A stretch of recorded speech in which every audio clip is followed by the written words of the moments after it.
নমস্কার, অ্যাস্ট্রোপিতমে আপনাদের সবাইকে স্বাগত।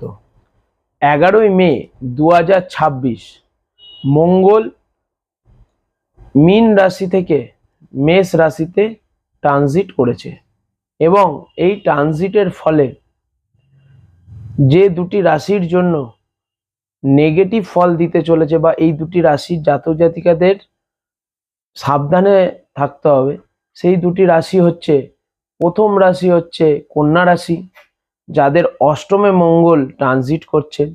এই রাশির জাতক জাতিকাদের এই সময় কিছুটা হলেও কেয়ারফুল থাকতে হবে।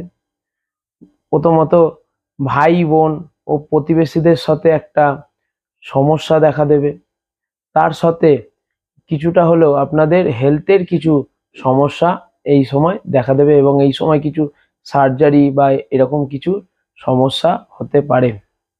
সেই জন্য কেয়ারফুল থাকতে হবে আর সাবধানে ড্রাইভ করবেন এই সময়। এরপর হচ্ছে যে রাশিটি আছে সেটি হচ্ছে বৃষ রাশি। বৃষ রাশির যারা জাতক জাতিকা আছেন তাদের 12th হাউসে ট্রানজিট করছে, তা আপনাদের হাজব্যান্ড বা ওয়াইফের সাথে ঝগড়া অশান্তির একটা সিচুয়েশন দেখাচ্ছে। তার সাথে এই সময় আপনাদের কিছুটা হলেও হসপিটালের যোগ দেখাচ্ছে।